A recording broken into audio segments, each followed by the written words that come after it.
നമസ്കാരം, സ്വാഗതം സ്പെഷ്യൽ എഡിഷനിലേക്ക്. ഒറ്റ ദിവസം കൂടി മാത്രമാണ് ഇനി ലോക്സഭാ തെരഞ്ഞെടുപ്പിന്റെ ഫലം പുറത്തുവരാൻ ഇരിക്കുന്നത്. ഇന്നലെ പുറത്തുവന്ന എല്ലാ എക്സിറ്റ് പോൾ ഫലങ്ങളും, ഏതാണ്ട് എല്ലാ എക്സിറ്റ് പോൾ ഫലങ്ങളും നരേന്ദ്രമോദി സർക്കാരിന്റെ കൂറ്റൻ തിരിച്ചുവരവിനെ, ആവർത്തനത്തെ പ്രവചിക്കുകയാണ്.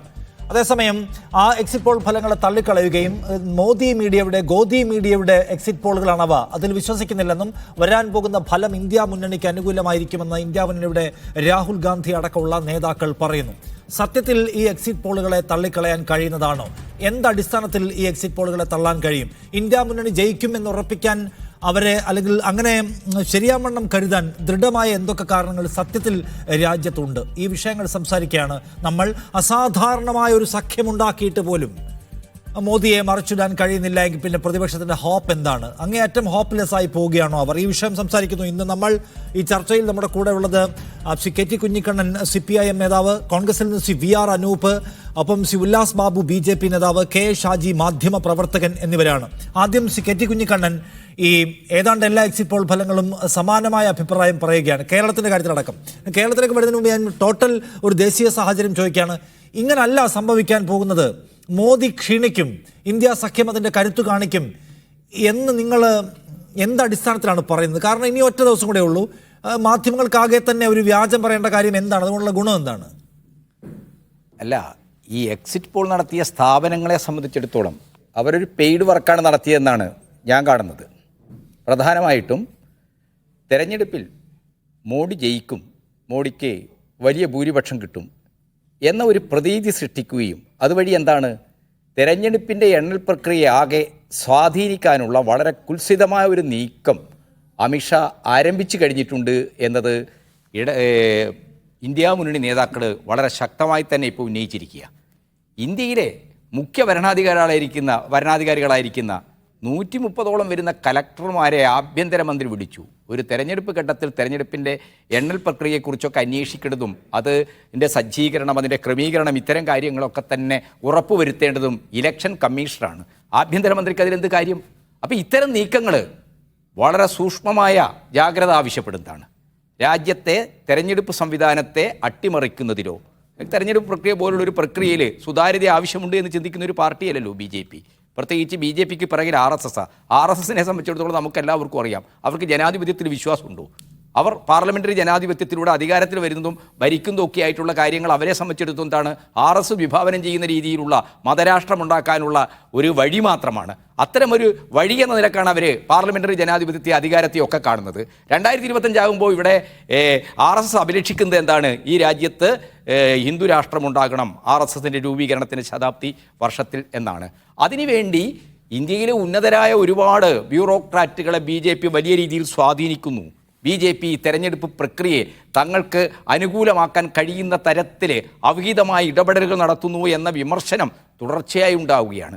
എന്നു മാത്രമല്ല, തെരഞ്ഞെടുപ്പിൽ ഒരു ജനാധിപത്യപരമായ രാഷ്ട്രീയ സംവാദത്തെ ആകെ അട്ടിമറിച്ചുകൊണ്ട് വർഗീയ വിദ്വേഷ പ്രചരണം തുടർച്ചയായിട്ട് 1ാം ഘട്ട തെരഞ്ഞെടുപ്പ് നടന്ന് അരുണാചൽ പ്രദേശ് ഉൾപ്പെടെയുള്ള വടക്കുകിഴക്കൻ സംസ്ഥാനങ്ങൾ ഉൾക്കൊള്ളുന്ന 21 സംസ്ഥാനങ്ങൾ തെരഞ്ഞെടുപ്പ് നടന്നപ്പോൾ അതിലെ പോളിംഗ് ശതമാനം കുറഞ്ഞു എന്ന് കണ്ടപ്പോൾ ആ പോളിംഗ് ശതമാനത്തിലെ കുറവ് മോഡിക്ക് എതിരായ ഭരണവിരുദ്ധ വികാരമാണ് പ്രതിഫലിക്കപ്പെടുന്നത് എന്ന തിരിച്ചറിവ് ഉണ്ടായ ഉടനെ എന്താ നരേന്ദ്രമോദി ചെയ്തത്? പിറ്റേ ദിവസമാണ് രാജസ്ഥാനിലെ ബൽസാഡയിൽ ഏറ്റവും കടുത്ത രീതിയിലുള്ള മുസ്ലിം വിരുദ്ധമായ വർഗീയ വിദ്വേഷ പ്രചരണത്തിന് അദ്ദേഹം തുടക്കം കുറിച്ചത്. പിന്നീടുള്ള തെരഞ്ഞെടുപ്പിൻ്റെ ഓരോ ഘട്ടവും എന്താണ്, ഓരോ ദിവസവും എന്താണ് നമ്മൾ കണ്ടത്?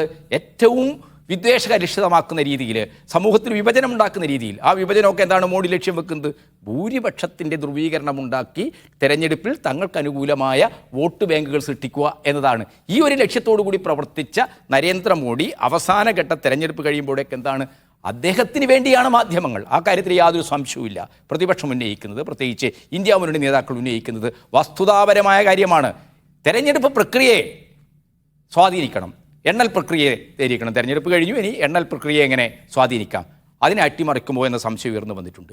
അതിനുവേണ്ടി കുറച്ചുകൂടി നമ്മൾ മലയാളത്തിൽ പറഞ്ഞാൽ, ഇത് എന്തൊക്കെ തരത്തിലുള്ള മാനിപ്പുലേഷൻ നടന്നു, അതിനെ ജനങ്ങൾക്കിടയിൽ സംശയം ഉണ്ടാവാതിരിക്കാൻ ഒരു മൈൻഡ് സെറ്റ് ക്രിയേറ്റ് ചെയ്യുകയാണ് ആസൂത്രിതമായി ഈ എക്സിറ്റ് പോൾ വഴി എന്ന് കടത്തിപ്പറയുകയാണോ താങ്കൾ? തീർച്ചയായിട്ടും ആ രീതിയിലുള്ളൊരു പ്രതീതി ഉണ്ടാക്കാനാണ് ശ്രമിക്കുന്നത്. BJPക്ക് ജയസാധ്യതയുണ്ട് എന്നുണ്ടാക്കാനാണ്. പക്ഷേ ഈ രാജ്യത്തെ ജനങ്ങൾക്ക് ഇന്നറിയാവുന്ന ഒരു കാര്യം എന്താണ്? ഇന്ത്യ മുന്നണിയുടെ ഈ കൂട്ടായ്മ വലിയ രീതിയിൽ BJP വിരുദ്ധമായ ഒരു തരംഗം രാജ്യത്തുണ്ടാക്കിയിട്ടുണ്ട്. അതൊരു തരംഗം എന്ന നിലക്ക് വലിയ രീതിയിൽ പ്രതിഫലിക്കപ്പെട്ടോ എന്ന് ചോദിച്ചു കഴിഞ്ഞാൽ നമുക്ക് അത് അത്ര രീതിയിൽ എടുത്തു പറയാൻ കഴിയുമോ എന്നൊക്കെ ഉള്ളത് പ്രശ്നമുണ്ട്. പക്ഷേ രാജ്യത്തിൻ്റെ എല്ലാ മേഖലകളിലും പ്രത്യേകിച്ച് ഹിന്ദി ബെൽറ്റ് എന്നൊക്കെ പറയുന്ന BJP ഏറ്റവും കൂടുതൽ സീറ്റ് പ്രതീക്ഷിക്കുന്ന മഹാരാഷ്ട്രയായാലും UP ആയാലും ബീഹാർ ആയാലും ഇന്ത്യൻ പാർലമെൻറ്റിൽ ഏറ്റവും കൂടുതൽ സീറ്റുകളുള്ള സംസ്ഥാനങ്ങളിലെല്ലാം 2019 BJPക്ക് വലിയ മേൽക്കൈ ഉണ്ടായിരുന്ന സംസ്ഥാനങ്ങളിലെല്ലാം വലിയ രീതിയിലുള്ള തിരിച്ചടി BJPക്ക് ഉണ്ടായിട്ടുണ്ട് എന്നുള്ളതൊരു യാഥാർത്ഥ്യമാണ്. ഇപ്പോൾ ഇന്ത്യ മുന്നണി നേതാക്കന്മാർ ഓരോ സംസ്ഥാനത്തു നിന്നും തങ്ങൾക്ക് കിട്ടാവുന്ന സീറ്റുകളുടെ എണ്ണം പ്രഖ്യാപിച്ചല്ലോ. 40 സീറ്റുകൾ. ആ 80 സീറ്റുള്ള UPയിൽ കഴിഞ്ഞ പ്രാവശ്യം എത്ര സീറ്റാണ് BJP കിട്ടിയത്? 40 സീറ്റെങ്കിലും ഇന്ത്യ മുന്നണി കിട്ടുമെന്നാണ്. ഈ ഒരു യാഥാർത്ഥ്യത്തിന് മുമ്പിൽ നിന്നുകൊണ്ടാണ് BJP പതറുന്നത്.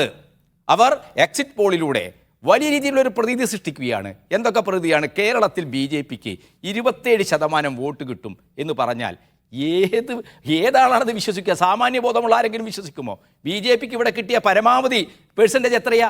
15.63%. പിന്നീട് അതെന്താണ് 11%-ലേക്ക് കുറഞ്ഞു പോവുക. BJPയുടെ ഏതെങ്കിലും രീതിയിലുള്ള നിലവാരം ഇവിടെ വർദ്ധിച്ചിട്ടുണ്ടോ? BJPക്ക് ഏതെങ്കിലും സ്വാധീനം ഉണ്ടാക്കാൻ കഴിഞ്ഞിട്ടുണ്ടോ? ഉണ്ടാക്കാൻ കഴിഞ്ഞിട്ടില്ല. ഇനി അഥവാ കഴിഞ്ഞാൽ തന്നെ BJPയെ സംബന്ധിച്ചിടത്തോളം എന്താണ് 15% ഇപ്പോഴും എത്താൻ പറ്റില്ല. 14 ഇല്ലോജിക്കൽ ആയിട്ടുള്ള വാദങ്ങൾ മുന്നോട്ട് വെക്കുന്നുണ്ട് ഈ തെരഞ്ഞെടുപ്പ് പ്രവചനങ്ങൾ എന്നതാണ്. കെ ഷാജി, അതൊരു സീരിയസ് ആയിട്ടുള്ള ഇഷ്യൂ ഉന്നയിക്കപ്പെടുകയാണ്. എന്ന് വെച്ചാൽ എന്തോ മാനിപ്പുലേഷൻ, അതിനെ ജനങ്ങൾക്കിടയിൽ സംശയവും ചോദ്യങ്ങളും ഇല്ലാതാക്കാൻ വിധി ഇങ്ങനെയാണ് എന്ന ഒരു മൈൻഡ് സെറ്റ് ക്രിയേറ്റ് ചെയ്യുന്നു ഈ എക്സിറ്റ് പോളുകൾ വഴി എന്ന ചോദ്യം ഒന്നാമത്തേത്. പിന്നെ നമ്മൾ ഈ എല്ലാ ഫലങ്ങളും എടുത്ത് പരിശോധിക്കുമ്പോൾ 570 സീറ്റിലെയൊക്കെ ഫലം പ്രഖ്യാപിച്ചു കഴിഞ്ഞിട്ടുള്ള ചില എക്സിറ്റ് പോളുകളുണ്ട്. കേരളത്തിൽ 27% BJP ഒറ്റയടിക്ക് ഹൈക്കുണ്ടാക്കാൻ പോകുന്നു എന്ന് പ്രവചിച്ചവയുണ്ട്. ചില സംസ്ഥാനങ്ങളിൽ കോൺഗ്രസ് മത്സരിച്ചതിനേക്കാൾ കൂടുതൽ സീറ്റ് കോൺഗ്രസ് നേടിയേക്കും എന്ന് പ്രവചിച്ച എക്സിറ്റ് പോളുകൾ കാണുന്നു. അപ്പോൾ ഇതാണ് മൊത്തത്തിൽ നോക്കുമ്പോൾ ഒരു സംശയത്തിലേക്ക് വിരൽ ചൂണ്ടാൻ പ്രതിപക്ഷത്തെ പ്രേരിപ്പിക്കുന്നത്. CPM ഇപ്പോൾ എണ്ണൽ പ്രക്രിയ മുഴുവൻ വീഡിയോയിൽ ചിത്രീകരിക്കണമെന്ന ആവശ്യം ഉന്നയിച്ച് മുന്നോട്ട് വരികയാണ്. ഈ പുതിയ ഡെവലപ്മെന്റ്സിനെ എങ്ങനെയാണ് കാണുന്നത് ഷാജി? ഇതിൽ നമ്മളിപ്പോൾ നോക്കുകയാണെങ്കിൽ കഴിഞ്ഞ ഒരു 5 കൊല്ലത്തിൻ്റെ ഇടയിൽ നരേന്ദ്രമോദി പ്രധാനമന്ത്രി പലവട്ടമായി പറഞ്ഞിട്ടുണ്ട്, ഒരു രാജ്യം ഒരു തെരഞ്ഞെടുപ്പ്, എല്ലാ തെരഞ്ഞെടുപ്പുകളെയും സ്ട്രീംലൈൻ ചെയ്തുകൊണ്ട് ഒറ്റ തെരഞ്ഞെടുപ്പിലേക്ക് രാജ്യം പോകണം. പക്ഷേ ഇന്നലെ രാത്രി നമ്മൾ കണ്ടത് എന്താണ്? അതിൻ്റെ വേറൊരു പരീക്ഷണമാണ് നടന്നത്. അതായത് ഒരു രാജ്യം ഒരു എക്സിറ്റ് പോള്. അതായത് ഒരു എക്സിറ്റ് പോള് ഒരു പ്രഭവ കേന്ദ്രത്തിൽ നിന്ന് പല ചാനലുകളിലേക്ക് പോകുന്നു. ആ പല ചാനലുകൾ ചെറിയ ചെറിയ വേരിയേഷനിൽ കൂടെ ആ സംഭവം പുറത്തേക്ക് കൊണ്ടുവരുന്നു. അങ്ങനെ ഒരു ഭരണകർത്താവ് അല്ലെങ്കിൽ ഭരണ സംവിധാനം തെരഞ്ഞെടുപ്പിനെ നേരിടുന്ന ഒരു കക്ഷി അതിൻ്റെ ആഗ്രഹങ്ങളെ, അതിൻ്റെ താല്പര്യങ്ങളെ, അതിന് സ്വാധീനമുള്ള അല്ലെങ്കിൽ അതിനെ ന്യായീകരിക്കുന്ന കുറച്ച് ചാനലുകൾക്കായി വീതിച്ച് നൽകുന്നു. എന്നിട്ട് അവരെല്ലാം അവരുടേതായ കണ്ടുപിടുത്തമായി ഇത് കൊണ്ടുവരുന്നു. നമ്മൾ അങ്ങനെ ഒരു ചാനലിലേക്ക് നോക്കുമ്പോഴാണ് ഏതാണ്ട് 25 സീറ്റുകളുള്ള ആന്ധ്രാപ്രദേശിൽ 38 സീറ്റുകളിൽ BJP വിജയിക്കുമെന്നാണ് ചാനൽ പറയുന്നത്. ഇപ്പോൾ നേരത്തെ കുഞ്ഞിക്കണ്ണൻ പറഞ്ഞതുപോലെ കേരളത്തിലെ LDFിൻ്റെയും BJPൻ്റെയും ഇടയിലുള്ള വോട്ടിൻ്റെ അനുപാതത്തിൽ 2% വ്യത്യാസമുണ്ടെന്നാണ് ഈ ചാനലുകൾ പലതും കണ്ടെത്തുന്നത്. അപ്പോൾ ഇത്തരത്തിലുള്ള വളരെ അബദ്ധം നിറഞ്ഞതും ഇന്ത്യയുടെ യാഥാർത്ഥ്യങ്ങളോട് ഒരു തരത്തിലും പൊരുത്തപ്പെടാത്തതുമായ കാര്യങ്ങളാണ് ഇന്നലെ രാത്രി മുതൽ ഇവർ പറഞ്ഞുകൊണ്ടിരിക്കുന്നത്. ഇത് കേവലം യാദൃശ്ചികമായൊരു സംഭവമല്ല. കാരണം ഇതിനൊരു പ്രഭവ കേന്ദ്രം എന്ന് പറയുന്നത് ഇത് RSSൻ്റെ ആസ്ഥാനത്ത് നിന്നാണോ അല്ലെങ്കിൽ BJPയുടെ അഖിലേന്ത്യാ ആസ്ഥാനത്ത് നിന്നാണോ അതോ പ്രധാനമന്ത്രിയുടെ ഓഫീസിൽ നിന്നാണോ എന്ന് മാത്രമേ നമുക്ക് അറിയാനുള്ളൂ. കാരണം ഈ ഒരു തെരഞ്ഞെടുപ്പിൽ നമ്മുടെ രാജ്യത്തെ നിലവിലെ ഭരണകക്ഷി ഉപയോഗിച്ചിരുന്ന അങ്ങേയറ്റം അസത്യം നിറഞ്ഞതും അങ്ങേയറ്റം വർഗീയത ഉണ്ടാക്കുന്നതും അങ്ങേയറ്റം ജനങ്ങളെ തമ്മിൽ വിഭജിക്കുന്നതും അങ്ങേയറ്റം അസത്യം നിറഞ്ഞതുമായിട്ടുള്ള ഒരു പ്രചരണ തന്ത്രത്തിൻ്റെ ഒരവസാനത്തെ കേളികൊട്ടോ അവസാനത്തെ ഒരു ആഘോഷമോ ആയിട്ട് വേണം ഈ അഭിപ്രായ വോട്ടെടുപ്പുകളെ, ഈ എക്സിറ്റ് പോളുകളെ നമുക്ക് മനസ്സിലാക്കാൻ. ഇതിൽ നമ്മൾ നേരത്തെ പറഞ്ഞൊരു കാരണം ഞാൻ യോജിക്കുന്നു. അതായത് നാളെ നടക്കുന്ന ഈ കൗണ്ടിങ്ങിൻ്റെ സമയത്ത് ഈ കൗണ്ടിങ് നടക്കുമ്പോൾ അതിൽ വരുന്ന പ്രതിപക്ഷത്തിൻ്റെ പ്രതിനിധികളെ, അവിടെ സന്നിഹിതരാകുന്ന ആളുകളെ, അതിലെ ഉദ്യോഗസ്ഥരെ മുഴുവൻ ഇനി ഇവിടെ ഒരു എതിർപക്ഷം വരാൻ സാധ്യതയില്ല, ഇന്ത്യയിൽ എതിർസ്വരമില്ല, ഇനി BJP തന്നെ മുന്നോട്ട് വരും എന്നുള്ളൊരു ബോധ്യത്തിലേക്ക് കൊണ്ടുവരിക. അങ്ങനെ വരുമ്പോൾ മാനസികമായി പ്രതിപക്ഷത്തിൻ്റെ പ്രതിനിധികൾ തകരും. ഒപ്പം തന്നെ ഉദ്യോഗസ്ഥരുടെ ഒരു മാനസികാവസ്ഥയും കേന്ദ്രത്തിൽ BJP വീണ്ടും വരുമെന്നൊരു അവസ്ഥയിലേക്ക് കൊണ്ടുവന്നു കഴിഞ്ഞാൽ ഏതെങ്കിലും തരത്തിലുള്ള അവസാന നിമിഷത്തിൽ മാനിപ്പുലേഷന് ഒരു സാധ്യത ഉണ്ടാകും, അതിനുള്ള ഒരു വഴിവെക്കും എന്നുള്ള ഒരു ചിന്ത ഉണ്ടാകും.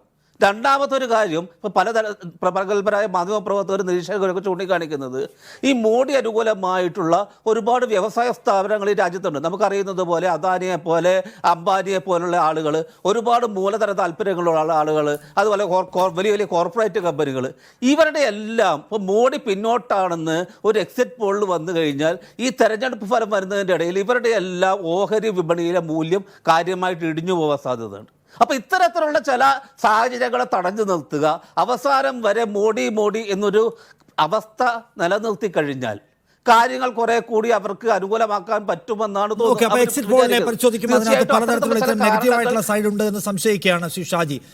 ഉല്ലാസ് ബാബു, ഇന്ത്യ എന്തുമാത്രം തെരഞ്ഞെടുപ്പുകളെ കഴിഞ്ഞു വന്നിട്ടുള്ള ഒരു രാജ്യമാണ്. നമ്മുടെ തെരഞ്ഞെടുപ്പ് സംവിധാനങ്ങൾ, തെരഞ്ഞെടുപ്പിലുള്ള എല്ലാ കക്ഷികളുടെയും മതിപ്പും വിശ്വാസവും എന്നത് എല്ലാ കാലവും വളരെ ഹെൽത്തി ആയിരുന്നു. തെരഞ്ഞെടുപ്പ് അട്ടിമറിക്കപ്പെട്ടു എന്ന ആരോപണമോ അതിൻ്റെ പേരിലുള്ള ബഹളങ്ങളോ സമരങ്ങളോ ഹൂളിഗനിസമോ ഒന്നും മറ്റു പല രാജ്യങ്ങളിലേതും പോലെ നമ്മൾ കണ്ടില്ല. പാകിസ്ഥാനിലോ അമേരിക്കയിലോ ഒക്കെ പോലെ ഉണ്ടായില്ല. പക്ഷേ ഇവിടെ നോക്കൂ, ഈ കാലഘട്ടത്തിൽ നിരന്തരമായി തെരഞ്ഞെടുപ്പ് പ്രക്രിയയെക്കുറിച്ചുള്ള അവിശ്വാസം പ്രതിപക്ഷ ചേരിയിലെ കക്ഷികളെല്ലാം ഒരുപോലെ രേഖപ്പെടുത്തുകയാണ്. അങ്ങനെ അവിശ്വാസത്തിലൂടെ കടന്നു പോകേണ്ട ഒന്നല്ലല്ലോ നമ്മുടെ തെരഞ്ഞെടുപ്പ് സംവിധാനം. എല്ലാവർക്കും വിശ്വാസവും എല്ലാവർക്കും റെസ്പെക്റ്റും ഉണ്ടാവേണ്ട ഒന്നാണ്. എന്തുകൊണ്ടാണ് നിങ്ങളുടെ ഭരണകാലത്ത് ഇങ്ങനെ നിരന്തരമായ ആളുകൾ ഈ സിസ്റ്റത്തെ സംശയിക്കുന്നത്? അത് നിഷാദ് പറഞ്ഞതിൽ തന്നെ അതിന്റെ കൃത്യമായിട്ടുള്ള ഉത്തരമുണ്ട്. കാരണം ഇതിനു മുൻപ് ഉണ്ടായിരുന്നിട്ടുള്ള കോൺഗ്രസ് ജയിച്ചു വരുന്ന സമയത്തൊന്നും ഇതേപോലത്തെ പ്രശ്നങ്ങൾ ഉണ്ടായിട്ടില്ല. കാരണം ഞങ്ങളൊന്നും ഇതേപോലെയുള്ള അനാവശ്യമായിട്ടുള്ള അല്ലെങ്കിൽ ജനകീയമായിട്ടുള്ള ഒരു വിഷയത്തിൽ ജനങ്ങൾ വോട്ട് ചെയ്ത ഒരു കാര്യത്തിൽ അനാവശ്യം തോൽക്കുമ്പോൾ സമയത്ത് കൊഞ്ഞനം കൂട്ടുന്ന പരിപാടി ഞങ്ങൾ കാണിക്കാറില്ല. അതാണ് അതിന്റെ യാഥാർത്ഥ്യം. കർണാടകയിൽ ഞങ്ങൾ പറഞ്ഞു, ഞങ്ങൾ ഇതിനു മുൻപ് മൻമോഹൻ സിംഗിന്റെ 2 ടേം ഉണ്ടായ സമയത്ത് ഞങ്ങൾ ആരെങ്കിലും വിഷയങ്ങൾ ഇതുപോലത്തെ വിഷയങ്ങൾ അനാവശ്യമായി ഉന്നയിച്ചോ? അങ്ങനെ ഉണ്ടല്ലെന്ന്. ഞങ്ങൾ അതിന്റെ പുറകിലൊന്നും പോകാറില്ല. ഞങ്ങളുടെ രാഷ്ട്രീയ പാർട്ടിക്ക് ഏറ്റ വോട്ട് കുറവുണ്ട് എങ്കിൽ അത് പരിഹരിക്കാനും ഭാവിയിൽ അതിനെ മാറ്റം ചെയ്യാനുള്ള പോസിറ്റീവായിട്ടുള്ള അപ്രോച്ചിലൂടെയാണ് ഞങ്ങൾ ഇന്ത്യൻ രാഷ്ട്രീയത്തിൽ നിലപാടെടുത്തിട്ടുള്ളത്. ആ നിലപാടുകൾ തന്നെയാണ് ഞങ്ങൾക്ക് വിജയം കൈവരിച്ചിട്ടുള്ളത്. 10 വർഷക്കാലം ഞങ്ങൾ ഇന്ത്യ മഹാരാജ്യം ഭരിച്ചതും ഇനി വരാൻ പോകുന്ന വർഷങ്ങളും ഞങ്ങൾ ഭരിക്കാൻ പോകുന്നു. പിന്നെ ഇവർ രണ്ടുപേരും പറയുന്നത് എന്താണ്? ഇവർക്ക് മോദി വിരോധം മൂത്ത് പ്രാന്തായതാണ്. അതിന് ഇച്ചുകാട് മേടിക്കാന്നല്ലാതെ വേറെ ഒരു നിർവാഹമില്ല. കാരണം ഇതിങ്ങനെ എത്ര കാലമായി നിങ്ങളടങ്ങുന്ന ഒരു മീഡിയയുടെ കൺസോൾട്ടേഷൻ മോദിക്കെതിരെ പ്രവർത്തിച്ചു തുടങ്ങിയിട്ട് എത്ര കാലമായി സാർ? നിങ്ങൾ എന്ത് പറഞ്ഞാലും ഏത് പറഞ്ഞു എക്സിറ്റ് പോൾ ഫലങ്ങളെ കുറിച്ച് അല്ലെങ്കിൽ പോലും ഞങ്ങൾ എക്സിറ്റ് പോൾ ഫലങ്ങളൊന്നും ഞങ്ങളെ സംബന്ധിച്ച് ബാധ്യതയല്ലെന്ന്. അല്ല, താങ്കൾ പറഞ്ഞ ഒരു കാര്യമുണ്ട്. അതായത് ഒരു കാര്യം ഉല്ലാസ് ബാബു പറയുന്നത് എന്താണെന്ന് ചോദിച്ചാൽ, നിങ്ങൾ തോറ്റപ്പോൾ ഞങ്ങൾ പറഞ്ഞിട്ടില്ല, പക്ഷെ ഇപ്പൊ പറയുന്നല്ലോ എന്നാണ്. അത് സംസ്കാരത്തിന്റെ പ്രശ്നമാണെന്ന് പറയണം താങ്കൾ. പക്ഷെ ഇവിടെ നോക്കൂ, ഈ ആരോപണം ഉന്നയിക്കുന്നതിന് ഉല്ലാസ് ബാബു പല കാരണങ്ങളുണ്ട്. വെറുതെ കേവലമായ ഒരു കാടടച്ച് വെടിവെക്കലല്ലോ. എന്തുകൊണ്ടാണ് തെരഞ്ഞെടുപ്പ് പ്രക്രിയ പൂർണ്ണമാകും മുമ്പ് മജിസ്ട്രേറ്റുമാരുടെ യോഗം ആഭ്യന്തരമന്ത്രി എന്ന് പറയുന്ന ഈ മത്സരത്തിൽ പങ്കാളിയായിട്ടുള്ള ഒരാൾ വിളിച്ചു ചേർക്കുന്നതിലെ പ്രശ്നം അവർ ചൂണ്ടിക്കാണിക്കുകയാണ്. മതത്തെയും ജാതിയെയും വിഭജനവാദങ്ങളെയും തെരഞ്ഞെടുപ്പിൽ പ്രയോഗവൽക്കരിക്കുന്നു എന്നതിനകത്ത് ചട്ടലംഘനത്തിന് നടപടി ഉണ്ടാവുന്നില്ല എന്നത് ചൂണ്ടിക്കാണിക്കുകയാണ്. തെരഞ്ഞെടുപ്പ് പൂർത്തിയാകുന്ന മുറയ്ക്ക് മുൻപ് പല തെരഞ്ഞെടുപ്പുകളിലും വരുന്നത് പോലെ കണക്കുകൾ വേഗത്തിൽ വരുന്നില്ല. സീരിയസ് ആയിട്ടുള്ള ഇഷ്യൂ ആണ്. പലയിടത്തും തെരഞ്ഞെടുപ്പുമായി ബന്ധപ്പെട്ട മെഷീനുകൾ വേണ്ടത്ര ക്രമീകരിക്കാതെ ആളുകൾക്ക് വോട്ട് ചെയ്യാൻ പറ്റാതെ മടങ്ങിപ്പോവേണ്ടി വരികയാണ്. കമ്മീഷന്റെ പ്രവർത്തനം ബി ജെ പിയുടെ പ്രധാനമന്ത്രിയുടെ താഴെ നിന്നുകൊണ്ടാണ് എന്നത് ഈ കാലത്തെ മാത്രം ഒരു സവിശേഷതയാണ്. ഈ കാലത്തെ തെരഞ്ഞെടുപ്പിൽ മാത്രമേ ഇത്തരം സംഗതികൾ ഉണ്ടായിട്ടുള്ളൂ. അപ്പൊ അല്ല, നോക്കൂ, ഏത് കാര്യത്തിലാണ് നരേന്ദ്രമോദിക്ക് ഒരു നോട്ടീസ് കൊടുക്കാൻ പോലും തയ്യാറായിട്ടില്ല. നരേന്ദ്രമോദിയുടെ വിദ്വേഷ പ്രസംഗത്തിൽ നോട്ടീസ് JP നദ്ദയ്ക്കാണ് കൊടുക്കുന്നത്, മോദിക്ക് കൊടുക്കുന്നില്ല എന്ന് ഓർക്കണം. എന്ന് മാത്രമല്ല, ക്യാബിനറ്റ് സെക്രട്ടറിയുടെ റാങ്കേ ഇപ്പോൾ ഉള്ളൂ ഈ പറയുന്ന തെരഞ്ഞെടുപ്പ് കമ്മീഷന്. സുപ്രീം കോടതി ജഡ്ജിയുടെ റാങ്ക് ഉണ്ടായിരുന്ന കമ്മീഷനെ നിങ്ങൾ നിയമം വെട്ടിച്ചുരുക്കി ക്യാബിനറ്റ് സെക്രട്ടറി റാങ്കിലേക്ക് തരം താഴ്ത്തി. എന്ന് വെച്ചാൽ ആരാണ്? പ്രധാനമന്ത്രി താഴെയാണ്. പ്രധാനമന്ത്രിയും അദ്ദേഹത്തിന്റെ കൂടെയുള്ള ഒരു മന്ത്രിയും കൂടിയാണ് കമ്മീഷണർമാരെ മുഴുവൻ തീരുമാനിക്കുന്നത്. ഇത് കാണുമ്പോൾ ഇത് മുഴുവൻ അട്ടിമറിക്കപ്പെട്ടേക്കുമെന്ന സംശയം അപ്പുറത്തുള്ളവർക്ക് ഉണ്ടാവുന്നത് സ്വാഭാവികമല്ലേ? അല്ലാതെ വെറുതെ ഒരു ഒരു ഒരു ഒരു വർത്തമാനം പറയാമല്ലോ അവര്. നിഷാദേ, ഞാൻ വളരെ കൃത്യമായിട്ട് പറഞ്ഞുതരാം. ഞങ്ങളുടെ ഫ്ലോറിൽ പണിയെടുത്ത ഞാൻ ആദ്യത്തെ എന്റെ മുഴുവിപ്പിച്ചിട്ടില്ല, അതിന്റെ ഇടയിൽ അങ്ങ് കയറിയതുകൊണ്ടാണ്. അതിന്റെ മുഴുവിപ്പിച്ചിട്ട് ഞാൻ ചോദിച്ചതിന് മറുപടി പറയാം. ഞങ്ങളുടെ ഫ്ലോറിൽ പ്രവർത്തിച്ച പ്രവർത്തകന്മാരാണ് ഞങ്ങളുടെ എക്സിറ്റ് പോൾ എന്ന് പറയപ്പെടുന്നത്. നിങ്ങൾ മാധ്യമങ്ങളൊന്നും ഞങ്ങളെ സംബന്ധിച്ച് ഞങ്ങൾക്ക് യാഥാർത്ഥ്യങ്ങൾ നിങ്ങൾ വിളിച്ചു പറഞ്ഞു എന്നുള്ളത് ശരി എന്ന് പറഞ്ഞ മാധ്യമ പ്രവർത്തകർ ഇന്നലെ എക്സിറ്റ് പോളിൽ വിളിച്ചു പറഞ്ഞു എന്നുള്ളത് ശരി. പക്ഷെ ഞങ്ങളെ സംബന്ധിച്ച് ഇതൊക്കെ ഞങ്ങൾ വളരെ കാലമായിട്ട് ഞങ്ങൾ സംസാരിക്കുന്ന കാര്യമാണ്. ഞങ്ങളുടെ വിജയപ്രതീക്ഷയെക്കുറിച്ചും ഞങ്ങളുടെ വിജയത്തെക്കുറിച്ചുള്ള കാര്യങ്ങൾ ഞങ്ങൾ മുന്നേ സംസാരിച്ചിട്ടുള്ളതാണ്. ഞങ്ങൾ ഈ ഫ്ലോറിൽ പണിയെടുത്തവരാണ്. ആ ഫ്ലോറിൽ പണിയെടുത്തവരുടെ റിപ്പോർട്ട് അനുസരിച്ചാണ് ഞങ്ങളുടെ രാഷ്ട്രീയ പാർട്ടിയും ഞങ്ങളുടെ സംഘടനാ സംവിധാനവും അത് കൃത്യമായി ഞങ്ങൾക്ക് മനസ്സിലാക്കി തരുന്നത്. ഭാരതീയ ജനതാ പാർട്ടി 3ാം തവണയും അധികാരത്തിൽ കയറും നരേന്ദ്രമോദിയുടെ നേതൃത്വത്തിൽ NDA മുന്നണിക്കൊപ്പം. 2, നിങ്ങൾ ചോദിച്ചു സവിശേഷതയാണ്, ഇത്ര കാലം ഉണ്ടാവാത്ത സവിശേഷതയാണ്. നോക്കൂ, ഒരു രാഷ്ട്രത്തിൽ ഇതുപോലെ ക്രൂരത നേരിട്ടിട്ടുള്ള, പ്രതിപക്ഷത്തിന്റെ ഐക്യമായി വ്യക്തിഹത്യയടക്കമുള്ള അല്ലെങ്കിൽ എങ്ങനെയെങ്കിലും താഴെ ഇറക്കാൻ ഒരുമിച്ച് കൂടി നിന്ന് പ്രവർത്തിച്ചിട്ടുള്ള ഒരു ശൈലി നിങ്ങൾ എത്ര കാലമായി നടക്കുന്നത്? നിങ്ങൾ മാധ്യമ കൺസോളിഡേഷൻ അതിനെതിരെ ശക്തമായി പ്രവർത്തിച്ചുകൊണ്ട് നടത്തപ്പോൾ ഞങ്ങൾ അതിനൊന്നും എതിർത്തില്ലല്ലോ സാർ. ഞങ്ങൾ നിങ്ങളുടെ മീഡിയ പ്രവർത്തകരുടെ ഒരു സപ്പോർട്ടും കൂടിയല്ല ഭാരതീയ ജനതാ പാർട്ടി ഇന്ത്യ മഹാരാജ്യത്ത് അധികാര ശ്രേണിയിലേക്ക് കയറി വന്നിട്ടുള്ളത്. ഞങ്ങൾ ജനങ്ങളോട് സംവദിച്ചിട്ടാണ്. നിങ്ങളുടെ ഒരു സപ്പോർട്ടോ നിങ്ങൾ ഇതിനേക്കാൾ വലിയ ആരോപണങ്ങൾ ഉന്നയിച്ച കാലഘട്ടം ഉണ്ടായിട്ടുണ്ട്. നിങ്ങൾ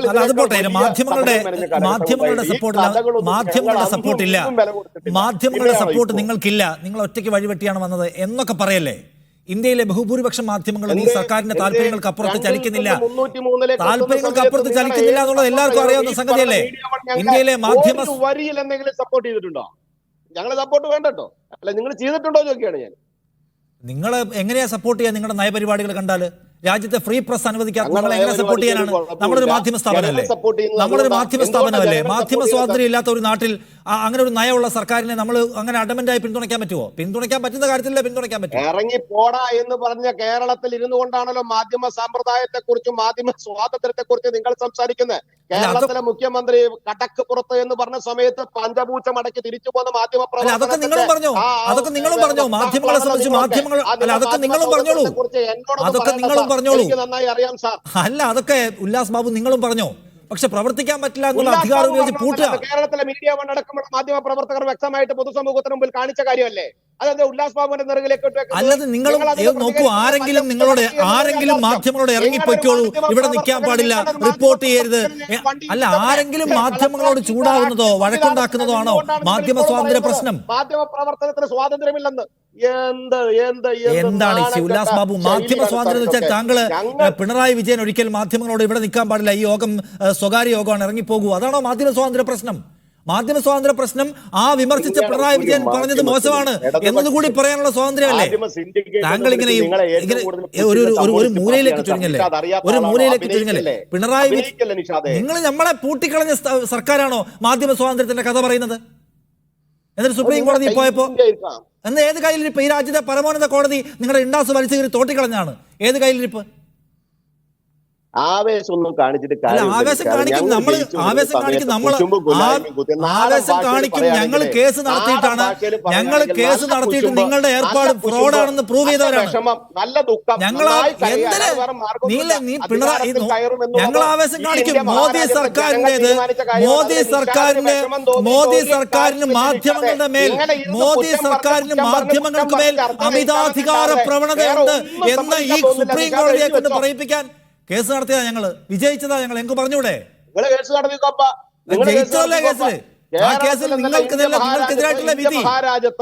ഇന്ത്യ മഹാരാജ്യത്ത് BJP ഒരു മാധ്യമ പ്രവർത്തക രംഗത്തും അനാവശ്യമായി ഇടപെട്ടിട്ടില്ല. പിന്നെ നിങ്ങൾ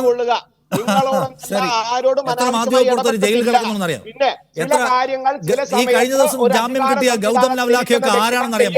വേറെ വല്ല രാജ്യത്തുമായിരുന്നെങ്കിൽ പരമോന്നത പുരസ്കാരങ്ങളാൽ ആദരിക്കപ്പെടേണ്ട മനുഷ്യരെയാണ് നിങ്ങൾ പിടിച്ച് അകത്തിട്ടിരിക്കുന്നത്. നിങ്ങൾ മാധ്യമ സ്വാതന്ത്ര്യത്തിന്റെ പോട്ടെ, നിങ്ങളെ പോയിന്റിലേക്ക് വരൂ ഉല്ലാസ് ബാബു. നമ്മളിത് കുറെ സംസാരിച്ചാണ്, എവിടെ എത്താത്ത വിഷയമാണ്. ഞങ്ങളെ സംബന്ധിച്ച് നിഷാദെ, അധികാരത്തിൽ ഞങ്ങൾ എത്തുമെന്നുള്ളത് ഞങ്ങൾക്ക് കൃത്യമായ ബോധ്യമുള്ള കാര്യമാണ്. തെരഞ്ഞെടുപ്പിന്റെ ഫ്ലോറിൽ നിന്ന് തന്നെ ഞങ്ങൾ മാസങ്ങൾ മുന്നേ മനസ്സിലാക്കിയിട്ടുള്ള കാര്യമാണ്. ഈ ഞങ്ങൾക്ക് നേരെ വരുന്ന ആരോപണങ്ങൾ എന്ന് പറയപ്പെടുന്നത് അത് ജയിക്കാൻ സാധിക്കാതെ വരുമ്പോൾ ഉണ്ടാകുന്ന മാനസിക സംഘർഷമാണ്. ആ സംഘർഷത്തിന് BJPയോട് ചോദ്യങ്ങൾ അനാവശ്യമായി ഉന്നയിച്ചതുകൊണ്ട് കാര്യമില്ല. ഇടതുപക്ഷ മൈൻഡുള്ള ആളുകളും കോൺഗ്രസ് മൈൻഡുള്ള ആളുകളും കൺസോളിഡേറ്റഡ് പ്രതിപക്ഷവും കാലം ഇത്രയായി മാധ്യമങ്ങളെ കൂട്ടുപിടിച്ചുകൊണ്ട് ഞങ്ങളുടെ അധികാര ശ്രേണിയിലേക്ക് വരാതിരിക്കാൻ വേണ്ടി നടത്തിയിട്ടുള്ള നിരവധി നുണക്കഥകളും അനാവശ്യമായ ആരോപണങ്ങളും അനാവശ്യമായിട്ടുള്ള കഥ പറച്ചിലും ഒക്കെ തുടങ്ങിയിട്ട് എത്ര കാലമായി? ഞങ്ങൾ അപ്പോഴൊക്കെ എന്താ പറഞ്ഞിട്ടുള്ളത്? ഞങ്ങൾ ജനങ്ങളോട് സംവദിച്ചോളാം, ജനങ്ങളിലേക്ക് ഇറങ്ങിച്ചെന്ന് ഞങ്ങൾ കാര്യം പറഞ്ഞോളാം, ഞങ്ങൾ ചെയ്ത പ്രവർത്തികൾ ജനങ്ങളോട് പറഞ്ഞോളാം. വിഷൻ ടു റിയാലിറ്റി എന്ന് പറയപ്പെടുന്ന വലിയ വിശാല കാഴ്ചപ്പാട് വെച്ച് ജനങ്ങളിലേക്ക് ഞങ്ങൾ ഇറങ്ങിച്ചെന്ന് ഞങ്ങൾ കൃത്യമായ അവബോധം നടത്തി ഞങ്ങൾ വോട്ട് ചോദിച്ചെന്നേ. ആ വോട്ട് ഞങ്ങളിലേക്ക് വരുമെന്നുള്ള ശുഭപ്രതീക്ഷ ഞങ്ങൾക്കുണ്ട്. ഇനി അധികം മണിക്കൂറുകളല്ലേ ഉള്ളൂ. 4-ാം തീയതി നിങ്ങൾക്ക് കൃത്യമായി കാണാം. 4-ാം തീയതി കഴിഞ്ഞാൽ അപ്പൊ നിങ്ങൾ എന്ത് പറയും? ശരി, ഒറ്റ ദിവസം കൂടിയല്ലോ ആ കോൺഫിഡൻസ് ആണ് അദ്ദേഹം പങ്കുവെക്കുന്നത്. കെ ടി കുഞ്ഞിക്കണ്ണൻ നോക്കൂ, Shri K T Kunhikannan, India സഖ്യം മുന്നോട്ട് വെക്കുന്ന രാഷ്ട്രീയ മുദ്രാവാക്യത്തിന് ഇന്ത്യയിൽ പ്രസക്തി ഉണ്ടായിരുന്നു. ഇന്ത്യയിൽ തൊഴിലില്ലാത്ത പ്രശ്നമുണ്ട്, ഇന്ത്യയിൽ വിലക്കയറ്റത്തിന്റെ പ്രശ്നമുണ്ട്, ഇന്ത്യയിൽ പാവപ്പെട്ടവരുടെ ജീവിത നിലവാരത്തിന്റെ പ്രശ്നമുണ്ട്, ഒപ്പം തന്നെ സമ്പത്തിന്റെ വിതരണത്തിലെ പ്രശ്നം, ഇതൊക്കെ ശരിയാണ്. പക്ഷേ ഈ ജീവിത പ്രശ്നങ്ങളെ എൻകാഷ് ചെയ്യാൻ കഴിയുന്ന ഒരു മുന്നണി ഇതാ ഇവിടെ പ്രവർത്തിക്കുന്നു. ആ മുന്നണി നിങ്ങളോട് വോട്ട് ചോദിക്കുന്നു, അവർക്ക് വോട്ട് ചെയ്യണം എന്നത് ജനങ്ങൾക്കിടയിലേക്ക് എത്തിക്കാൻ ഒരു സംഘടനാ സംവിധാനം, ഒരു തെരഞ്ഞെടുപ്പ് മിഷനറി ഉണ്ടാവുക എന്നുള്ളത് പ്രധാനമാണല്ലോ. ബി ജെ പിക്ക് അത് എല്ലായിടത്തും ഉണ്ട്. ബി ജെ പി ലോകത്തെ ഏറ്റവും വലിയ രാഷ്ട്രീയ പാർട്ടി എന്ന നിലയ്ക്ക് അവർക്ക് അവരുടെ മെക്കാനിസം പക്കയാണ്. ദേ ഹാവ് മണി ടു, അവരിൽ പൈസയുണ്ട്. നിങ്ങൾക്ക് ശരിയാണ്, ഈ രാജ്യത്ത് വിഷയങ്ങളുണ്ട്, ആ വിഷയങ്ങളെ ഏറ്റെടുത്ത മുന്നണിയുമാണ്. പക്ഷെ അത് ജനങ്ങളിൽ എത്തിക്കാനും ജനങ്ങളെ ബൂത്തിലെത്തിക്കാനും സത്യത്തിൽ നോർത്തിലൊക്കെ ഇന്ത്യ മുന്നണിക്ക് വല്ല സംവിധാനം ഉണ്ടോ കെ ടി? അപ്പോൾ അതില്ലാതെ ഞങ്ങൾ താനേ അങ്ങ് ജയിച്ചോളും എന്നൊക്കെ പറയുന്നതിൽ എത്ര കാര്യമുണ്ട്? അല്ല, അതിന് എന്തെല്ലാം പരിമിതിയുണ്ടെങ്കിലും ഇപ്പോൾ നിഷാദിന് അറിയാത്ത കാര്യമല്ലോ. പാറ്റ്ന സമ്മേളനം കഴിഞ്ഞ ഉടനെ BJP എന്താണ് ചെയ്തത്? ബീഹാറിലും UP-യിലും ഇന്ത്യ മുന്നണി ഉണ്ടാക്കാൻ പോകുന്ന, പ്രതിപക്ഷ ഐക്യം ഉണ്ടാക്കാൻ പോകുന്ന വലിയ പ്രത്യാഘാതത്തെ തടയാൻ ആ മുന്നണിയിൽ സ്പ്ലിറ്റ് ഉണ്ടാക്കുകയാണ്. ചരൺ സിംഗിന് വെറുതെ അല്ലല്ലോ ഭാരതരത്ന കൊടുത്തത്. ചരൺ സിംഗിനുള്ള ബഹുമാനം കൊണ്ടല്ലോ. ഇരട്ട അംഗത്വത്തിൻ്റെ പേരിൽ ജനതാ പാർട്ടി ഗവൺമെൻറ്റിനെ അട്ടിമറിക്കുന്നതിന് മുന്നിൽ നിന്ന നേതാവാണ് ചരൺ സിംഗ്. ആ ചരൺ സിംഗ് ആണ് BJP-യെ, ആ ജനസംഘത്തെ, ജനസം കൂടി പങ്കാളിയായ ജനതാ പാർട്ടിയെ സ്പ്ലിറ്റ് ചെയ്ത് മറ്റൊരു ഗവൺമെൻറ് ഉണ്ടാക്കുന്നതിലേക്ക് എത്തിച്ചത്. ആ ചരൺ സിംഗിനെ എന്തിനു വേണ്ടി RS നയിക്കുന്ന BJP-യുടെ സർക്കാർ ഭാരതരത്നം കൊടുത്തത്? ഇന്ത്യ മുന്നണിയെ സ്പ്ലിറ്റ് ചെയ്യുക. അതിലൊരു വലിയ കക്ഷിയായിട്ട് ജാട്ട് സമൂഹത്തിൽപ്പെട്ട കൃഷിക്കാർ വരരുത്. ജയകാന്ത് ചൗധരിയുടെ RLD ഉൾപ്പെടെയുള്ള ചരൺ സിംഗിൻ്റെ തുടർച്ചയായിട്ടുള്ള ഇന്നത്തെ പാർട്ടി അതിൻ്റെ ഭാഗമാകരുത്. എത്ര സമർത്ഥമായിട്ടാണ് അതിനെ അടർത്തിയെടുത്തത്? നിതീഷ് കുമാറിനെ തന്നെ. ഒരു പക്ഷേ ഈ പ്രതിപക്ഷ ഐക്യത്തിന് വലിയ സംഭാവന നൽകിക്കൊണ്ട് രംഗത്ത് വന്ന ആളും ജാതി സെൻസസിലൂടെയൊക്കെ തന്നെ BJP-യുടെ മർമ്മത്തടിക്കാൻ കഴിയുന്ന ഒരു പൊളിറ്റിക്കൽ സ്ലോഗൻ ഉയർത്തുകയൊക്കെ ചെയ്ത ആളാണ് നിതീഷ് കുമാർ. നിതീഷ് കുമാറിനെ അടർത്തിയെടുത്തില്ലേ? ഇതൊക്കെ നമ്മൾ കണ്ടതല്ലേ. എന്നിട്ടും ഇന്ത്യ മുന്നണി ബാംഗ്ലൂർ സമ്മേളനവും മുംബൈ സമ്മേളനവും ഒക്കെ കഴിഞ്ഞ് പരമാവധി ഐക്യം സ്വരൂപിച്ചുകൊണ്ട്, പ്രത്യേകിച്ച് കെജ്രിവാളിൻ്റെ അറസ്റ്റൊക്കെ നടക്കുമ്പോഴത്തേക്കും എന്താണ്, ദേശീയ തലത്തിൽ തന്നെ മതനിരപേക്ഷത, ജനാധിപത്യം, ഫെഡറലിസം, ഈ 3 കാര്യങ്ങൾക്ക് വേണ്ടിയുള്ള വലിയൊരു ദേശീയ മുന്നേറ്റം നടത്താൻ കഴിയുന്ന രീതിയിൽ അത് രാജ്യത്തെ ജനങ്ങൾക്ക് മുമ്പിൽ ദേശീയ രാഷ്ട്രീയത്തിൽ ശക്തമായ ഒരു സാന്നിധ്യമായി മാറി.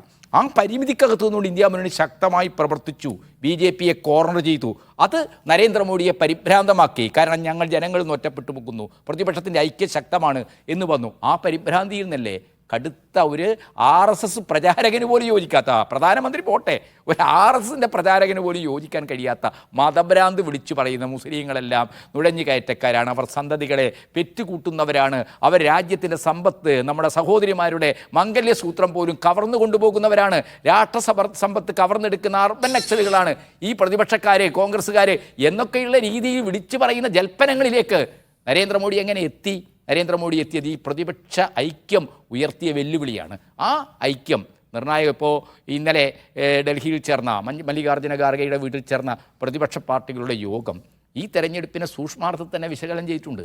ആ വിശകലനത്തിൻ്റെ അടിസ്ഥാനത്തിൽ കൃത്യമായ ഭൂരിപക്ഷം ഇന്ത്യ മുന്നണിക്ക് ലഭിക്കുമെന്ന് പറഞ്ഞിട്ടുണ്ട്. BJP പ്രതീക്ഷിക്കുന്നത് പോലെ BJPക്ക് ഭൂരിപക്ഷം കിട്ടാൻ പോകുന്നില്ല. 2004 വാജ്പേയി ഗവൺമെൻറ്റിന് ഇതിനേക്കാൾ വളരെ ശോഭനമായ പ്രതീക്ഷകളുമായിട്ടാണ് വാജ്പേയി തെരഞ്ഞെടുപ്പ് നേരിട്ടത് 2004. ആ 2004 ഇന്ത്യ ഷൈനിങ് മുദ്രാവാക്യം മുന്നോട്ട് വെച്ചിട്ടുണ്ട്. വികസനം ഈ രീതിയിൽ മത വികാരങ്ങൾ ഇളക്കുന്നതിനേക്കാൾ, പ്രത്യേകിച്ച് കാർഗിൽ യുദ്ധമൊക്കെയുള്ള ദേശീയ വികാരത്തെ ഒരു പശ്ചാത്തലത്തിലാണ് വാജ്പേയി തെരഞ്ഞെടുപ്പ് നേരിട്ടത്. ഇതുപോലെ എന്തെല്ലാം എക്സിറ്റ് പോളാണ് വന്നത്? 2004 നിങ്ങൾ എപ്പോഴും പറയുന്ന ഉദാഹരണമാണ്. 2004 ഇന്ത്യയാണോ 2024 ഇന്ത്യ എന്നത് കൂടി ആലോചിക്കണ്ടേ?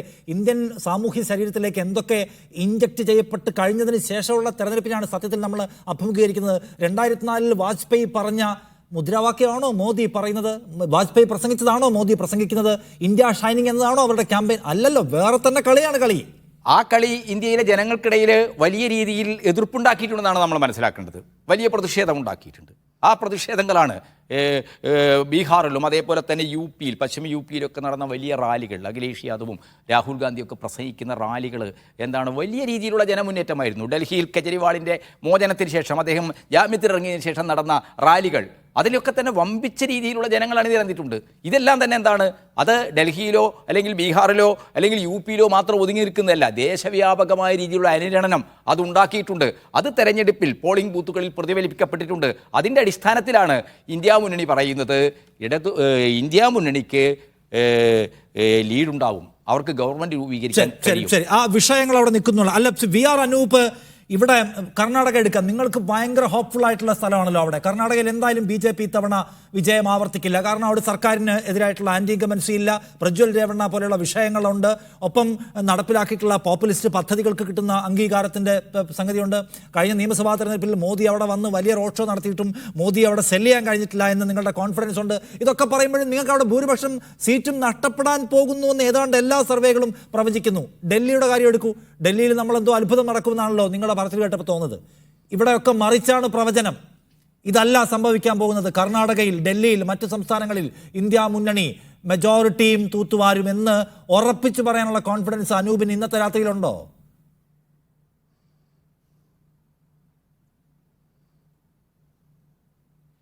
ഒരു കാര്യം വളരെ ശരിയാണ്. ഏതാണ്ട് എല്ലാ എക്സിറ്റ് പോളുകളും ഏകപക്ഷീയമായി NDA മുന്നണിക്ക്, ഭരണസഖ്യത്തിന് ഒരു ക്ലീൻ മെജോറിറ്റി എന്ന് പറഞ്ഞാൽ പോരാ, വളരെ കൃത്യമായൊരു മൃഗീയ ഭൂരിപക്ഷം പ്രവചിക്കുന്നു. സത്യത്തിൽ ഞാനൊരു കാര്യം അതിനോട് പറയാം. ഇത്തരം ഫലങ്ങൾ നിരന്തരം വരുമ്പോൾ നമ്മളൊക്കെ ആശങ്കപ്പെടുന്നു. ഞങ്ങളെ സംബന്ധിച്ചൊക്കെ ആദ്യം കേൾക്കുന്ന മാത്രയിൽ അതുണ്ടാക്കുന്നൊരു ആശങ്കയുണ്ട്. പക്ഷേ ഈ ആശങ്ക മാറിയത് കേരളത്തിൽ 3 സീറ്റുകൾ BJPക്ക് കിട്ടുമെന്ന് പറയുമ്പോഴാണ്. ഞാനിപ്പോൾ തൃശ്ശൂരിൽ നിന്നാണ് സംസാരിക്കുന്നത്. തൃശ്ശൂരിലെ അവസ്ഥ എന്താണെന്ന് ഞങ്ങൾക്കറിയാം.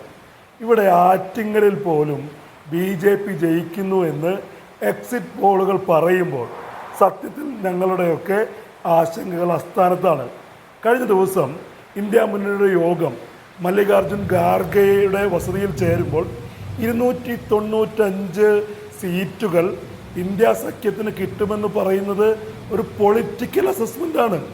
ബൂത്തുകളിൽ നിന്ന് സ്ഥാനാർത്ഥികൾ ശേഖരിച്ച വിവരം, സംസ്ഥാന നേതൃത്വങ്ങൾ, ഓരോ പാർട്ടികളും ശേഖരിച്ച വസ്തുതകളുടെ അടിസ്ഥാനത്തിൽ അതിനെ സമാഹരിച്ച് അതിനെ കൂട്ടിവെച്ച് വിശകലനം ചെയ്ത രാഷ്ട്രീയമായൊരു അസസ്മെൻ്റാണ്.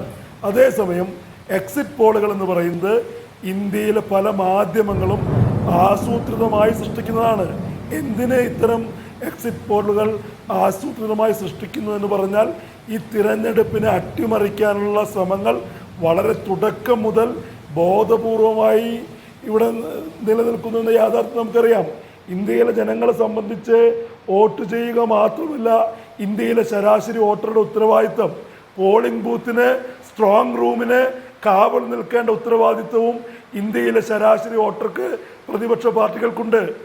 ഈ പറയുന്ന വലിയ പ്രതീതി ജനിപ്പിക്കുന്നു. ഒരു ഇന്ത്യ സഖ്യത്തിനെതിരായി BJPക്ക് അനുകൂലമായി ഒരു വലിയ വിജയം ഉണ്ടാകാൻ പോകുന്ന പ്രതീതി ജനിപ്പിക്കുകയും അതിൻ്റെ മറവിൽ ഇവിടുത്തെ തിരഞ്ഞെടുപ്പ് പ്രക്രിയയെ, ഇലക്ഷനെ തന്നെ അട്ടിമറിക്കാനുള്ള വലിയ പരിശ്രമങ്ങൾ ഉണ്ടാകുന്നു എന്ന് സംശയിക്കേണ്ട വളരെ കൃത്യമായ സാഹചര്യമാണ്. നമുക്കറിയാം, ഇവിടെ ഒരു സംസ്ഥാനത്തുള്ള മൊത്തം സീറ്റുകളേക്കാൾ കൂടുതൽ സീറ്റുകൾ BJPക്ക് പോലും പ്രവചിച്ച എക്സിറ്റ് പോളുകൾ നമ്മൾ കണ്ടു. എക്സിറ്റ് പോളുകളെ സംബന്ധിച്ച്, സ്റ്റാറ്റിസ്റ്റിക്സിനെ സംബന്ധിച്ച് ചില അടിസ്ഥാനപരമായ ചില നിയമങ്ങളുണ്ട്. അത് എല്ലാം അസാധുവാക്കുന്ന തരത്തിൽ ഞാൻ നേരത്തെ സൂചിപ്പിച്ചത് ആവർത്തിക്കുകയാണ്. കേരളം പോലൊരു സംസ്ഥാനത്ത് 3 സീറ്റുകൾ പ്രവചിക്കുന്നു ഒരു എക്സിറ്റ് പോളെങ്കിൽ അത് അശാസ്ത്രീയമാണ് എന്ന് പറയാൻ എവിടെയും പോകേണ്ടതില്ല. കേരളത്തിൽ എവിടെയാണ്?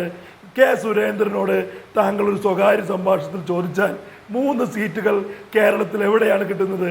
വെള്ളാപ്പള്ളി നടേശൻ എന്ന് പറയുന്ന തുഷാർ വെള്ളാപ്പള്ളിയുടെ പിതാവ്, BJDSന്റെ അധ്യക്ഷനായ തുഷാർ വെള്ളാപ്പള്ളിയുടെ പിതാവ്, അദ്ദേഹം തന്നെ തൃശ്ശൂരിലെ BJPയുടെ സാധ്യതയെക്കുറിച്ച് പറഞ്ഞു. ഇവിടെ പല ആളുകളോടും വളരെ വ്യക്തിപരമായി ചോദിച്ചാൽ അറിയാം.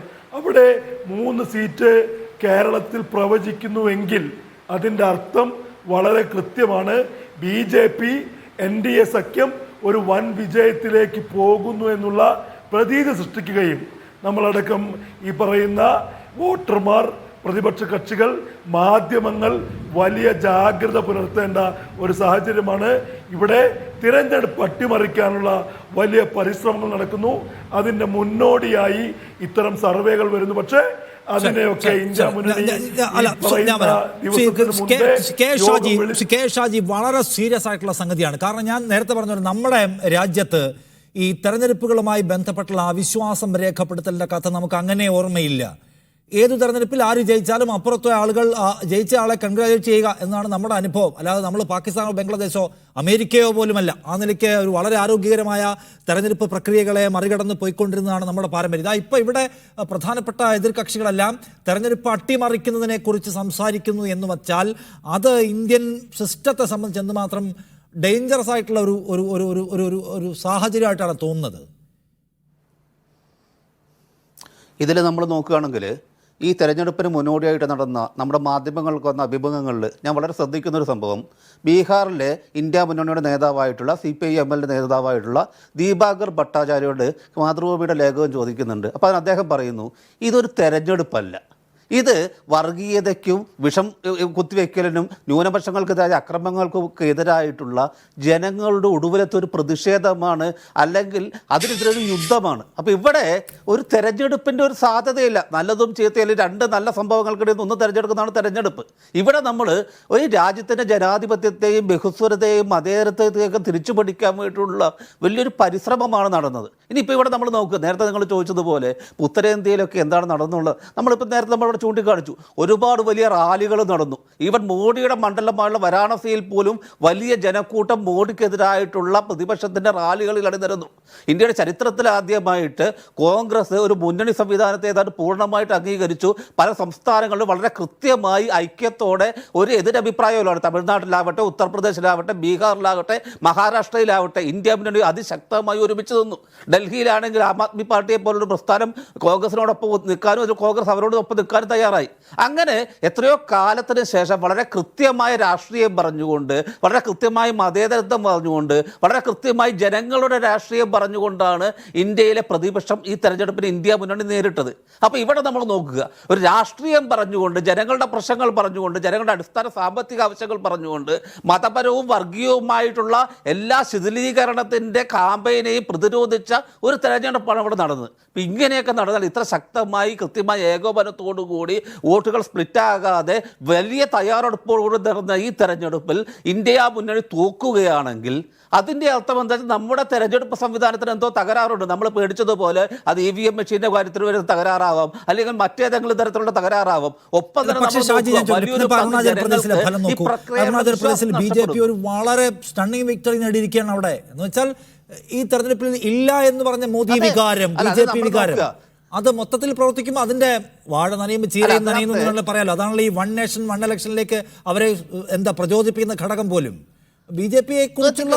പക്ഷെ നമ്മൾ നോക്കുക, ഈ വടക്ക് കിഴക്കൻ സംസ്ഥാനങ്ങളിലെ എല്ലാ കാലത്തും ആരാണ് കേന്ദ്രം ഭരിക്കുന്നത് അവരോട് ഒട്ടി നിൽക്കുന്ന ഒരു പ്രവണതയുണ്ട്. ഇപ്പം ഈ അരുണാചൽ പ്രദേശിൽ തന്നെ പല സ്ഥലത്തും ഈ തെരഞ്ഞെടുപ്പിന് എത്രയും മുമ്പ് തന്നെ എതിരില്ലാതെ സ്ഥാനാർത്ഥികൾ തെരഞ്ഞെടുക്കപ്പെട്ട അവസ്ഥയുണ്ട്.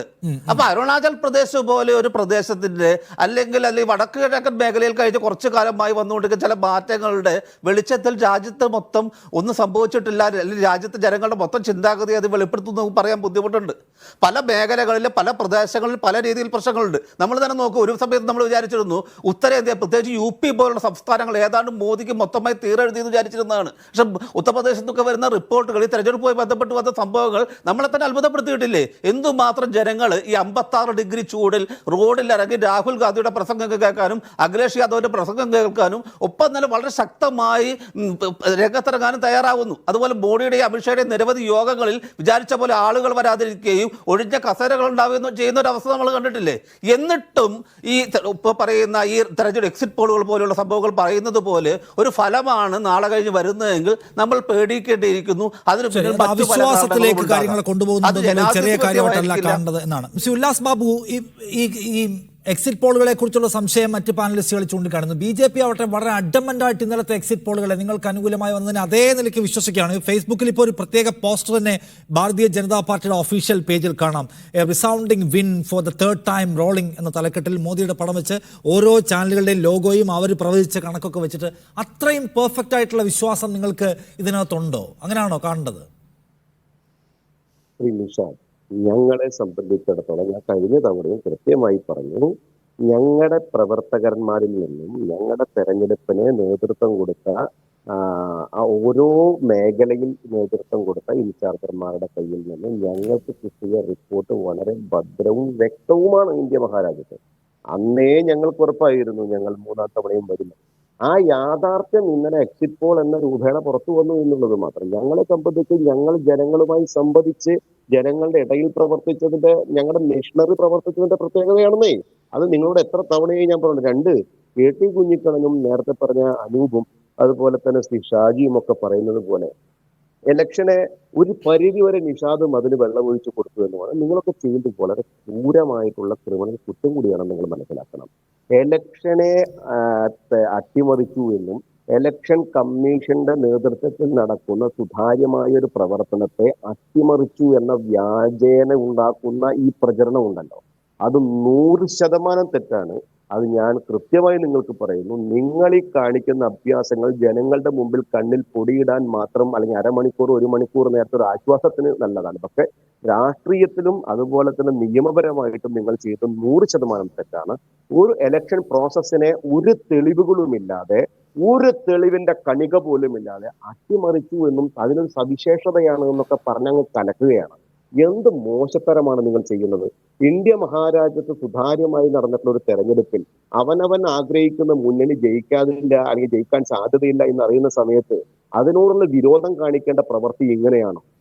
ഞങ്ങൾ 10 വർഷക്കാലം ഇന്ത്യ മഹാരാജ്യത്ത്, ഇന്ന് അരുണാചൽ പ്രദേശിൽ വന്നിട്ടുള്ള റിപ്പോർട്ട് എന്താണ് സാർ? എന്താ അതിന്റെ റിസൾട്ട്? നിങ്ങൾക്ക് എന്താ അത് കാണാൻ കഴിയുന്നില്ല? ഇന്ത്യ മഹാരാജ്യത്ത് ഈ ട്രെൻഡ് ഉണ്ട് സാർ. നിങ്ങൾക്കത് മനസ്സിലാക്കാൻ നിങ്ങളുടെ കഴിവുറവെന്ന് മാത്രമേ എനിക്ക് പറയാൻ പറ്റുള്ളൂ. അത് നിങ്ങൾക്ക് മനസ്സിലാവാതെയൊന്നല്ല. നിങ്ങൾക്ക് BJPയോടുള്ള അസഹിഷ്ണുത കൊണ്ട് നിങ്ങൾക്കത് വായിക്കാൻ സാധിക്കുന്നില്ല, അത് നിങ്ങൾക്ക് പറയാൻ സാധിക്കുന്നില്ല. നിങ്ങൾ ഈ കേരളത്തിലുള്ള മാധ്യമങ്ങൾ ഒന്നടങ്കം ഞങ്ങളെ ഒരുപാട് കാലമായി എതിർക്കുന്നു, അല്ലെങ്കിൽ ഒരിക്കലും ഞങ്ങളെ അനുകൂലിക്കത്തില്ല. ഇന്ത്യ മഹാരാജ്യത്തും ഞങ്ങൾക്ക് മാധ്യമങ്ങളുടെ സപ്പോർട്ടൊന്നും ഞങ്ങളുടെ വളർച്ചയുടെ ഒരു ഭാഗമായിട്ടില്ല. ഞങ്ങൾക്ക് അന്നും ഇന്നും പിന്തുണ നൽകിയിട്ടുള്ള ജനങ്ങളാണ്. 10 വർഷക്കാലം നിങ്ങൾ നടന്നില്ല എന്നൊക്കെ നിങ്ങൾ വിളിച്ചോതുമ്പോഴും നടന്ന ജനങ്ങളും അതിന്റെ ഗുണഭോക്താക്കളും അതിന്റെ ബെനിഫിഷ്യറീസും ഈ പൊതുസമൂഹത്തിലുണ്ട്. അവർ ഞങ്ങൾക്ക് കൃത്യമായി വോട്ട്. പിന്നെ നേരത്തെ അനൂപ് പറഞ്ഞില്ലേ, തൃശ്ശൂരിനകത്ത് അനൂപിന് അറിയാം എന്ന് പറഞ്ഞു. അനൂപേ, തൃശ്ശൂരിനകത്ത് സുരേഷ് ഗോപി ജയിക്കും. അനൂപിന്റെ പാർട്ടിയിൽ നിന്നാണ് ഞങ്ങൾക്ക് വോട്ട് ചെയ്തത്. ഇടതുപക്ഷം ഈ KT കുഞ്ഞിക്കണ്ണനുണ്ടല്ലോ, അദ്ദേഹത്തിന്റെ പാർട്ടിയിൽ നിന്നും ഞങ്ങൾക്ക് വോട്ടുണ്ട്. ഞങ്ങൾ കൃത്യമായിട്ട്, നിങ്ങൾ ഇതിനെയൊക്കെ ജാതിയുടെയും മതത്തിന്റെയും സോണിന്റെയും സൗത്തും നോർത്തും ഈസ്റ്റും ഒക്കെ വെച്ച് തിരിച്ചു. ഞങ്ങൾ കൃത്യമായി പറയുന്നു, എല്ലാ മേഖലകളിൽ നിന്നും, സമസ്ത മേഖലകളിൽ നിന്നും, ഇടതുപക്ഷത്തിന്റെയും വലതുപക്ഷത്തിന്റെയും വീടുകളിൽ നിന്നും BJPക്ക് കേരളത്തിൽ വോട്ടുണ്ടാവും. ഒരു സംശയവും വേണ്ട. കേരളത്തിലും BJP ഞെട്ടിക്കാൻ പോവുകയാണ് എന്നാണ് അനൂപ് 2 കാര്യങ്ങളുണ്ട്. അനൂപ്, ഒന്നാമത്തെ കാര്യം, അനൂപ് ഉല്ലാസ് പറയുന്നത് തെരഞ്ഞെടുപ്പ് അട്ടിമറി എന്ന ആരോപണം ഉന്നയിക്കുന്നത് സീരിയസ് ആണ്.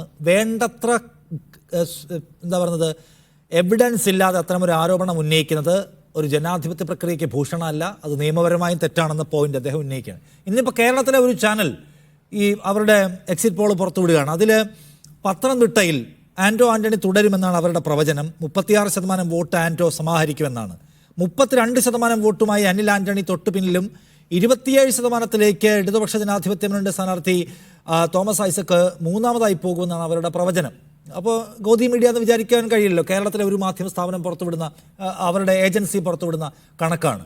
അപ്പോൾ അതിൽ തന്നെ അനിൽ ആന്റണിയുടെ മുന്നേറ്റം അവർ പ്രവചിക്കുന്നു. എന്ന് വെച്ചാൽ കേരളത്തെക്കുറിച്ച് BJPക്കാർക്കുള്ള സ്വപ്നവും കേരളത്തെക്കുറിച്ച് നാഷണൽ മീഡിയ പറയുന്ന കാര്യങ്ങളിലും അങ്ങനെ വലിയ അതിശയോക്തിയൊന്നും ഇല്ല എന്നല്ലേ അനൂപേ അതിൻ്റെ അർത്ഥം? ഇവിടെ ഉല്ലാസ് ബാബു തൃശ്ശൂർ സുരേഷ് ഗോപി ജയിക്കുമെന്നൊക്കെ പറയുമ്പോൾ 4 നിയോജക മണ്ഡലങ്ങളിൽ സുരേഷ് ഗോപി 2ാം സ്ഥാനത്ത് പോലും ആവില്ല. ഞാൻ മറ്റന്നാൾ നടക്കാൻ പോകുന്ന ഇലക്ഷനാണ്. മണലൂർ, ഗുരുവായൂർ, നാട്ടിക, ഇവിടെയൊക്കെ സുരേഷ് ഗോപി 3ാം സ്ഥാനത്ത് വരുന്നൊരു സ്ഥാനാർത്ഥിക്ക് എങ്ങനെയാണ് ജയിക്കാൻ കഴിയുന്നത്?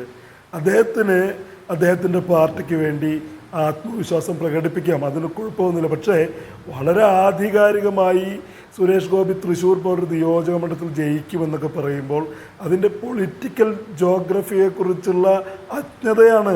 തൃശ്ശൂർ എന്ന് പറയുന്നത് തൃശ്ശൂർ നിയമസഭാ മണ്ഡലമല്ല, തൃശ്ശൂരും ഒല്ലൂരും മാത്രമല്ല, തൃശ്ശൂർ ഒല്ലൂരും പുതുക്കാട് മാത്രമല്ല, മണലൂരും ഗുരുവായൂരും നാട്ടികയും ഇരിഞ്ഞാലക്കുടയും ഉൾപ്പെടെയുള്ള തൃശ്ശൂർ പാർലമെൻറ്റ് നിയോജക മണ്ഡലത്തിൽ എങ്ങനെ സുരേഷ് ഗോപി ജയിക്കാനാണ്?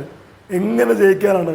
ഈ പറയുന്ന മാധ്യമങ്ങളുടെ എക്സിറ്റ് പോളുകൾ വളരെ നിഷ്കളങ്കമായി സംഭവിക്കുന്ന ഒന്നാണെന്ന് വിശ്വസിക്കാൻ നമുക്ക് കഴിയില്ല. കാരണം അത് കൃത്യമായി ഒരു പ്രതീതി ഉൽപ്പാദിപ്പിക്കുകയാണ്. ആൻ്റണിയൊക്കെ രണ്ടാം സ്ഥാനത്ത് വരുന്നു എന്ന് പറഞ്ഞാൽ അത് എങ്ങനെയാണ് ആൻ്റണി അല്ല അനിൽ ആൻ്റണി എങ്ങനെയാണ് BJPക്കാർ പോലും വിശ്വസിക്കുമോ? അത് അദ്ദേഹത്തെ പോലൊരാൾ കേരളത്തിൽ തോമസ് ഐസക്കിനെ പോലൊരാളെ പിന്തള്ളി രണ്ടാം സ്ഥാനത്ത് വരുന്നു എന്നൊക്കെ പറഞ്ഞാൽ അത് വിശ്വാസയോഗ്യമല്ല. കേരളം പോലൊരു സംസ്ഥാനത്ത് 3 സീറ്റുകൾ കിട്ടുന്നു എന്ന് പറഞ്ഞ കാരണം കൊണ്ട് മാത്രം ഒരു എക്സിറ്റ് പോളിൻ്റെ ആധികാരികത സംശയിക്കാൻ നമുക്ക് കഴിയും.